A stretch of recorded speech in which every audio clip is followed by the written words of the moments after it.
السلام عليكم ورحمة الله. السلام عليكم ورحمة الله.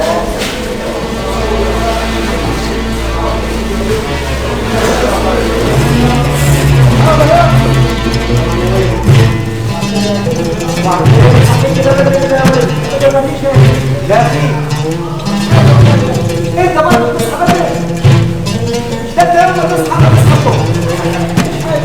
اليوم لما تصحى فيه بدري وتبقى فيه كده كل دقيقه استنى علي ولد الحاج حسن. كده بيجوا كارثتين.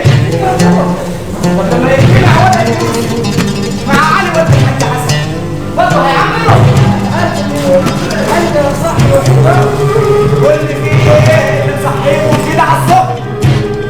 مشوار يابا مشوار فين مشوار يابا. ايوه يا حبيبي صراحه. ايوه صراحه كده يابا. ايوه مصر ليه انا على ولدي سيبني عنك يا يوسف. عامل ايه يا ابوه؟ تمام والله يا عمي، بس يعني معي عامل شويه بنروح مواجهين شويه ولفينا فيها على الدكاتره كلهم لكن مش جميل. لا بالسلامة عليك. ايوه وانا مقبول لي يا بدر ما تشوفش في الجامع ابقى عدى عليه وانا مروح. لكن قول لي يا ولدي ايه حكايه مشوار مصر دي يا مشوار مصر؟ ايوه انت ما قلتلوش يا يوسف؟ اقول له لو ما تقولي لا قولوا لي ايه حكايه مشوار مصر.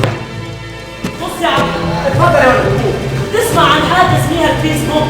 ايه فيسبوك الفيسبوك مش البتاع اللي هيقعد عليه الفضل ده وينجرش فيه كل منين؟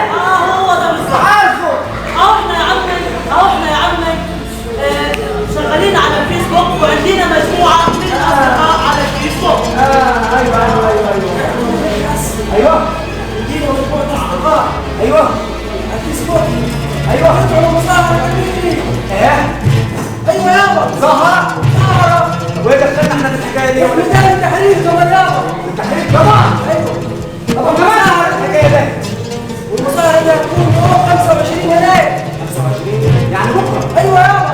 ايوه وبصراحه يا عمي احنا موعدينهم ان احنا نطلع معاهم. وبعدين مين يا ولد؟ موعدين الشباب اللي طالعين. احنا مالنا من الحكايه دي يا ولد؟ ما تبعد عن الشباب وتجميله. يابا احنا مش هنكلم الشباب دول وطنيه يابا. يا ولد انت مش عارف اللي هيحصل لكم هناك ايه؟ يا عمي انتوا فاكرينهم هيسيبوكم هناك كده بالساهل يعني؟ يا عمي انت المفروض تشجعنا مش تحبطنا يا عمي، المفروض لا تشجعنا. حول ولا قوة إلا بالله. لا حول ولا قوة إلا بالله. يا ولد احنا حالين زين والحمد لله حدانا أرض وحدانا ليل وانت يا علي يا ولد جاي بطة. يا عمي حالتنا زينه ومرتاحين لكن مش مرتاحين نفسيا، مش مرتاحين يا عمي، مش مرتاحين. ايه كيف الفرق يا ولاد؟ يابا كيف طبع والشعب اتخرج يابا. لا حول ولا قوة إلا بالله. يابا الفساد والمسكين جيبوا على عينك يا تاجر. لا إله إلا الله. عارف ولا مش عارف بس احنا هنعمل ايه يعني؟ يا عمي ده فين ده الناس مش بتقدر تهون ناحيه مجموعه من الوظائف ابدا. يعني عندك النيابه، عندك الشرطه، عندك الضرائب، وعندك كل ده يا عم طيب كل ده عارف. اسمع يا ولد. طب والشباب ايوه الشباب اللي اتخرج ومش لاقي شغل، ايوه سيدي واللي عايز يتجوز مش لاقي سكن. سهل كان على الجواز اجوزك من بكره. حط عينك على اجدعها بنت في النجم وجوزها لك. وكمان عندك الحته اللي بتبلي روح ابني لك فيها بيت اهي فاضي. يقول مظاهره وثوره يا ولد ما كل جواز. يا حبيبي هو كيف الكلام ده؟ لا حول ولا قوه الا بالله. ده انت يا ولد تحت فيش غيرك. امك سابتك لي حته لحمه حمراء وانا قعدت اربيك طول عمري علشان في الاخر تيجي وتروح المظاهرات وانت اخوك هناك.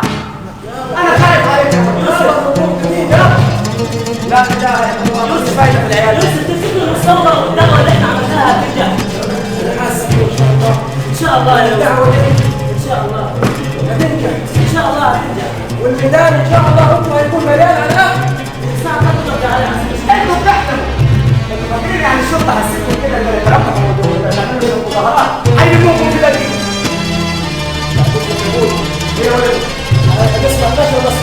نسمع من فضل النشر.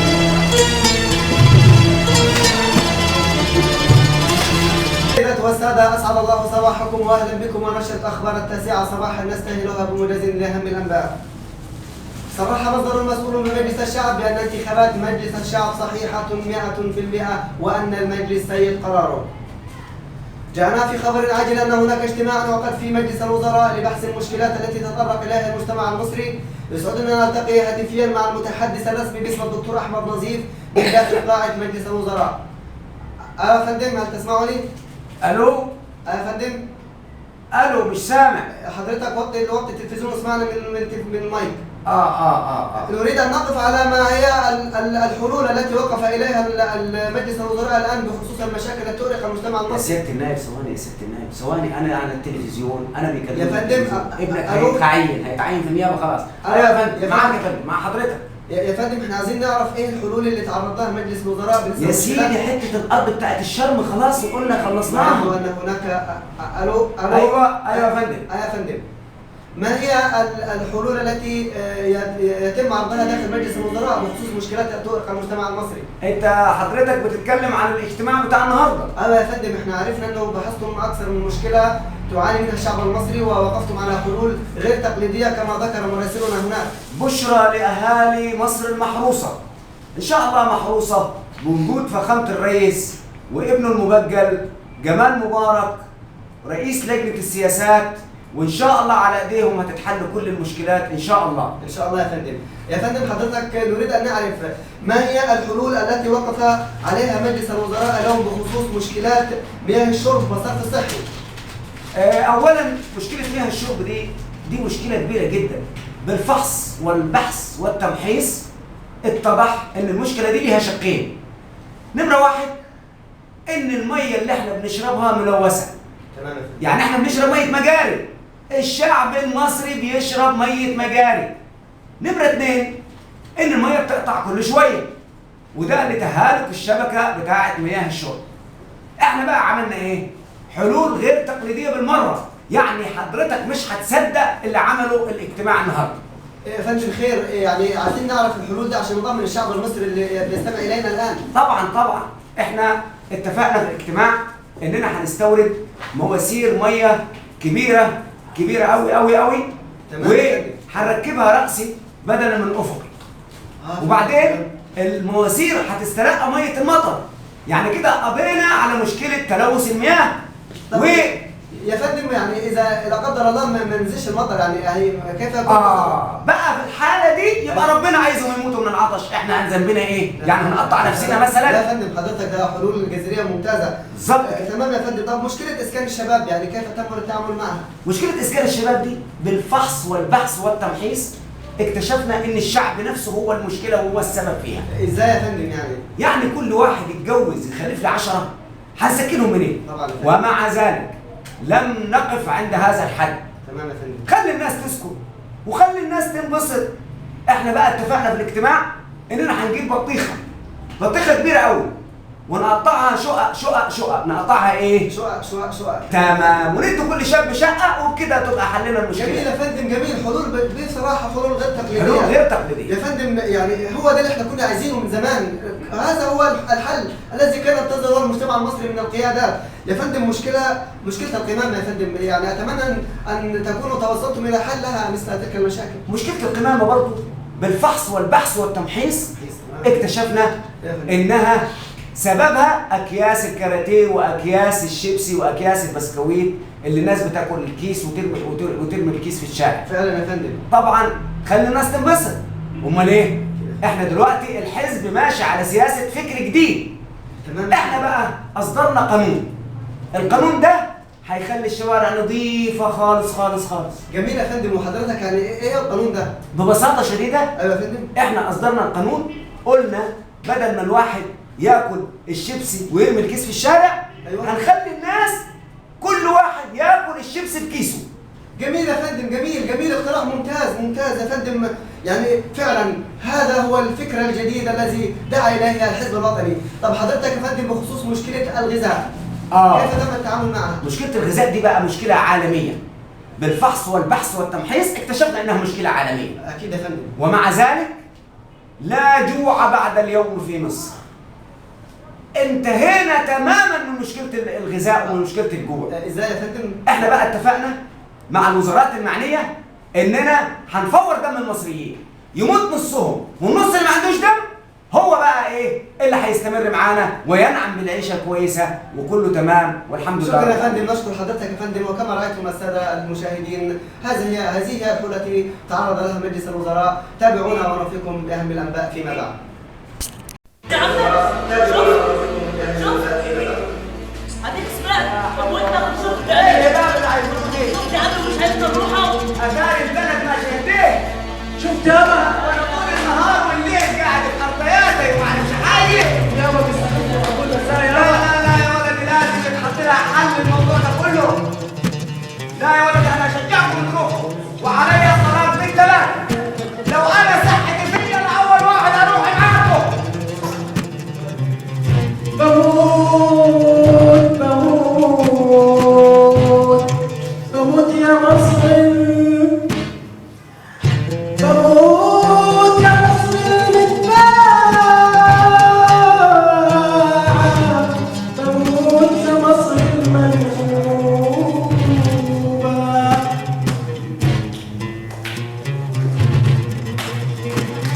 شمسك تسير عكس الساعة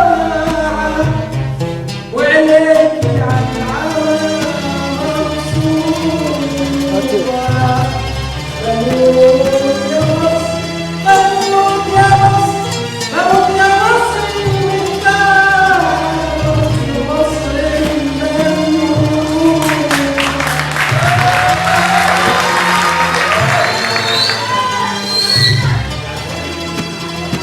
شارد خيوط الشمس بتعلق بجدران مكتوب في قلب الهمس والجاني سجان، ولا عارف اطلع فوق ولا عارف انزل دبلة ورود الشوق والشوق وريحان.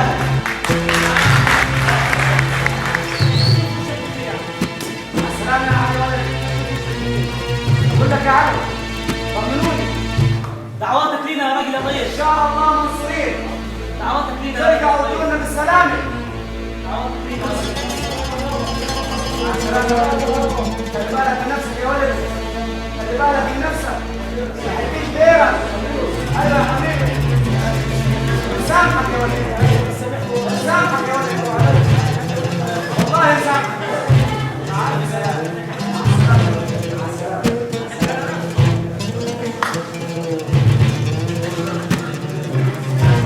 يوسف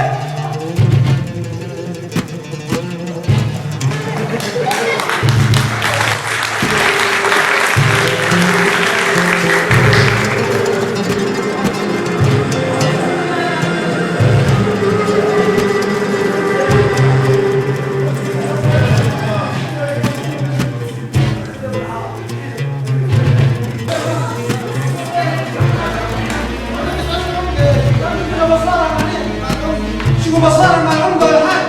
الواد ضايع من 20 يوم حتى سوى وظيفته ومشي. شوف حتى شوف بس هو عيان ومسافر برضه. كيف يا حاج حسن؟ كيف حالك يا راجل؟ يا راجل تعزمني شفت حالك يا راجل؟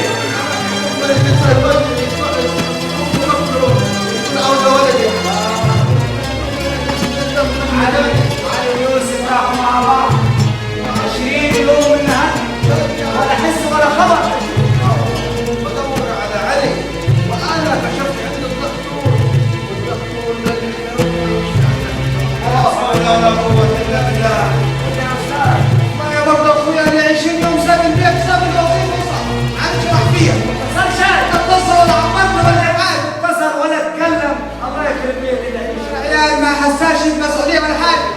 ربنا يهديهم، ربنا يهديهم ويجيبوا المنصورين. يهديهم امين يا رب. امين. هتقعدوا تشربوا شاي؟ شاكرين والله من عمر. تشربوا شاي؟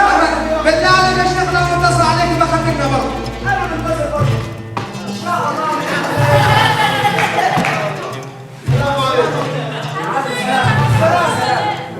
السلام يا عمي.